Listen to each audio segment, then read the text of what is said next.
అన్న డిఎస్ఏ కావాలి, డిఎస్ఏ నేర్చుకుందాం అనుకుంటున్నాము. But why C++? జావా చెప్పొచ్చు కదా, పైథాన్ చెప్పొచ్చు కదా. అన్న మేము ఆల్రెడీ జావా ఆర్ పైథాన్ నేర్చేసుకున్నాము, ఆర్ జావా ఆర్ పైథాన్ని నేర్చుకుంటున్నాము. సో మేమేం చేయాలి అన్న? ఒకవేళ మేము C++లో డిఎస్ఏ నేర్చుకుంటే మాకు జావా అంతే ప్రిఫరెన్స్ ఉంటుందా? అందరికీ నమస్కారం, welcome back to Vamshi Bhavani. ముందుగా డిఎస్ఏ కోర్స్ నిన్న పర్చేస్ చేసిన వాళ్ళందరికీ థ్యాంక్స్ అలాట్. డెఫినెట్లీ ఈ కోర్స్ మీకు బాగా హెల్ప్ అవుతుంది. బట్ చాలామందికి నేనున్న మేజర్ క్వశ్చన్ ఏంటంటే, అన్న డిఎస్ఏ కావాలి, డిఎస్ఏ నేర్చుకుందాం అనుకుంటున్నాము. But why C++? జావా చెప్పొచ్చు కదా, పైథాన్ చెప్పొచ్చు కదా. ఆర్ అన్న మేము ప్రస్తుతానికి ఫుల్ స్టాక్ నేర్చుకుంటున్నాం, జావా నేర్చుకోవచ్చా? ఫుల్ స్టాక్లో జావా స్క్రిప్ట్ నేర్చుకుంటున్నాం, డిఎస్ఏ C++ నేర్చుకోవచ్చా ఆర్ జావా స్క్రిప్ట్ నేర్చుకోవాలా? సో ఇటువంటి multiple questions on DSA and programming language చాలామంది అడిగారు. సో ఈ వీడియో వాచ్ చేయండి, మీకు 2 విషయాల్లో హెల్ప్ అవుతుంది. ఫస్ట్ది, ఈ కోర్స్ మీకు సెట్ అవుతుందా అవదా.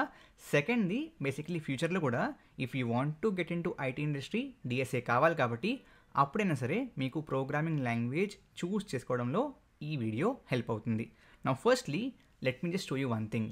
Is DSA dependent on language? DSA is not language specific. You can use any language you're comfortable with, such as JavaScript, C++, Java or Python. If you are a beginner, C++ or Java are good options. So clear kada? DSA ki programming language ki sambandham ledu. Now let me explain you C++ or any programming language అసలు డిఎస్ఏలో ఎందుకు matter అవుతుంది. DSA with so and so language అని చెప్పి ఎందుకు చెప్తాం, ఆ language role అసలు ఎక్కడ వస్తుంది. Let me show that to you. DSA has 2 things అండి, data structures and algorithms.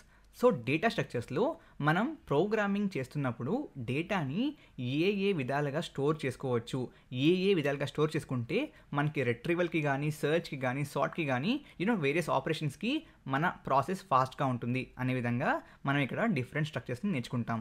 Similarly అల్గోరిథమ్స్లో ఏంటంటే మనకి ఒక ప్రాబ్లమ్ని సాల్వ్ చేయడానికి మల్టిపుల్ వేస్ ఆఫ్ సాల్వింగ్ ఉండొచ్చు, మల్టిపుల్ సొల్యూషన్స్ ఉండొచ్చు.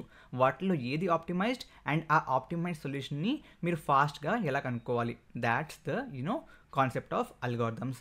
ఈ 2 విషయాలకి కూడా మీకు ప్రోగ్రామింగ్ లాంగ్వేజ్తో సంబంధం లేదు. ఎందుకంటే మీరు ఏ ప్రోగ్రామింగ్ లాంగ్వేజ్ వాడుతున్నా మీరు ఒక ప్రాబ్లమ్ని సాల్వ్ చేస్తున్నారు, అండ్ ఆ ప్రాబ్లమ్ని సాల్వ్ చేస్తున్నప్పుడు మీరు డేటాని ఏ విధంగా స్టోర్ చేసుకుందాం అనుకుంటున్నారు అండ్ ఏ విధంగా ఆప్టిమైజ్డ్ సొల్యూషన్ని తెచ్చుకుందాం అనుకుంటున్నారు. That's all about DSA. So ప్రతి ప్రోగ్రామింగ్ లాంగ్వేజ్లోనూ మీకు యాక్చువల్లీ డిఎస్ఏ ఉంటుంది. సో మీరు డిఎస్ఏ నేర్చుకుంటున్నప్పుడు you can actually use any programming language that you like. కానీ ఈ స్పెసిఫిక్ కోర్స్లో నేను C++ చెప్పడానికి మెయిన్ కారణం ఏంటి అంటే, I want to teach DSA to every one. అంటే స్టూడెంట్ అవ్వచ్చు, ఫ్రెషర్ అవ్వచ్చు, ఎక్స్పీరియన్స్డ్ అవ్వచ్చు, వర్కింగ్ ప్రొఫెషనల్ అవ్వచ్చు, ఎవరైనా కానివ్వండి, అందరికీ ఈ డిఎస్ఏ కోర్స్ హెల్ప్ అవ్వాలి. సో నేను మీకు కోర్స్లో డిఎస్ఏని ప్రోగ్రామింగ్ లాంగ్వేజ్ కూడా నేర్పించాలి. అంటే నేను డైరెక్ట్గా డిఎస్ఏ చెప్పేస్తే it will not work out. Along with teaching DSA నేను మీకు ఒక ప్రోగ్రామింగ్ లాంగ్వేజ్ నేర్పించి ఆ ప్రోగ్రామింగ్ లాంగ్వేజ్లో తర్వాత డిఎస్ఏని టీచ్ చేయాలి. So when I had that option, so బేసిక్గా నాకు ఆబ్వియస్లీ తెలిసిందే కదా, చెప్పినట్లుగా C++, జావా అండ్ పైథాన్ ఎక్కువగా ఇండస్ట్రీలో యూజ్ చేస్తారు.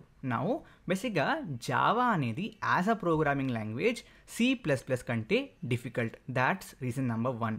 రీజన్ నెంబర్ 2 ఏంటి అంటే, పైథాన్ కంటే C++ or Python and Java రెండిటికంటే C++ ఫాస్టర్.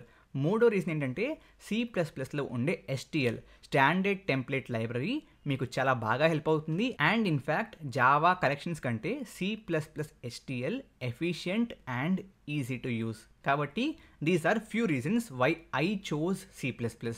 యాక్చువల్లీ నిన్న చాలామంది అడిగిన క్వశ్చన్ ఏంటంటే, అన్న మేము ఆల్రెడీ జావా ఆర్ పైథాన్ నేర్చేసుకున్నాము, ఆర్ జావా ఆర్ పైథాన్ని నేర్చుకుంటున్నాము. సో మేమేం చేయాలి? ఒకవేళ జావా ఆల్రెడీ వస్తే మీరు C++ యాక్చువల్లీ నేర్చుకోకుండా కూడా C++లో డిఎస్ఏ నేర్పించాక సాల్వ్ చేయొచ్చు. ఒకవేళ పైథాన్ నేర్చుకున్నారనుకుంటే ఎనీవేస్ మీకు కోర్స్లో C++ నేర్పిస్తున్నాము. So it should be completely fine. ఒకవేళ మీరు జావా ఆర్ పైథాన్ నేర్చుకుంటున్నారు, ఇన్ ప్రోగ్రెస్లో ఉన్నారు, అండ్ చాలామంది in fact they are learning Java or Python from Vamsi Bhavani 30 days challenges. సో ఒకవేళ నేర్చుకుంటున్నారనుకుంటే ఆ వీడియోస్ అలాగే ఉంటాయి. సో ప్యారల్గా నేర్చుకోండి. Along with that start DSA in C++. Okay. And చాలామందికి ఇంకొక కన్సర్న్ ఏంటంటే, అన్న ఒకవేళ మేము C++లో డిఎస్ఏ నేర్చుకుంటే మాకు జావా అంతే ప్రిఫరెన్స్ ఉంటుందా? సీ గైస్, డిఎస్ఏ రౌండ్స్కి మీరు జావా నేర్చుకున్నా, C++ నేర్చుకున్నా, పైథాన్ నేర్చుకున్నా, ఇన్ఫ్యాక్ట్ కొన్ని కంపెనీస్లో పైథాన్కి అంత ప్రిఫరెన్స్ ఇవ్వకపోవచ్చు because it's not really a strict OOPs based language. But yeah, so C++ or Java almost ఏంటి సేమ్ ప్రయారిటీయే ఉంటుంది. సో యాక్చువల్ జరిగేది ఏంటంటే, when it's an interview round for DSA, they only want to look at your problem solving skills. Whatever programming language, ఆ ప్రాబ్లమ్ని solve చేయగలుగుతున్నారా, ఆ ప్రాబ్లమ్కి time complexity and space complexity analyze చేయగలుగుతున్నారా? If you are able to do that, you are good to go. ఆ తర్వాత rounds అన్నీ complete అయిపోయాక ఒకవేళ మీరు సెలెక్ట్ అవుతే, అప్పుడు based on which team you're assign to, let's say మీరు ఒక ఫుల్ స్టాక్ రోల్కి సెలెక్ట్ అయ్యారు, let's say you're using merge stack, అప్పుడు మీరు ఆబ్వియస్లీ డిఎస్ఏ C++ ఆర్ జావాలో చేసిన టీంలో మాత్రం వెళ్ళి జావా స్క్రిప్ట్ నేర్చుకుని జావా స్క్రిప్ట్లోనే పనిచేయాలి. సో ఇక్కడ while using DSA, while attending DSA round, you can either use C++ or Java. Actually I even know company, it's startup actually. So వాళ్ళు డిఎస్ఏ రౌండ్కి అసలు ప్రోగ్రామింగ్ లాంగ్వేజ్ వాడకుండా జస్ట్ సూడో కోడ్ రాయమంటారు. అంటే లాజిక్ ఏ విధంగా frame చేస్తారని pseudo code రాయమంటారు. So అటువంటి కంపెనీస్ కూడా ఉంటాయి. DSA round is only to judge your problem solving skills. Correct data స్ట్రక్చర్ని వాడుతున్నారా, కరెక్ట్ అల్గారిథమ్ని కరెక్ట్ అల్గారిథమ్ పారాడైమ్ని వాడుతున్నారా, that's all about the DSA round. So I hope ఈ వీడియో చూసాక అయినా మీకు ఈ C++తో డిఎస్ఏ నేర్చుకోవచ్చు అనే కాన్ఫిడెన్స్ వచ్చిందనుకుంటున్నాను. అగైన్ మిమ్మల్ని కన్విన్స్ చేయట్లేదు guys. Even if you're not taking the course, you can learn DSA in any programming language is what I want to tell you. Okay, and guys ఒకవేళ ఇంట్రెస్ట్ ఉంటే మాత్రం definitely go ahead and purchase the course. Thank you very much. Jai Hind, జై భారత్.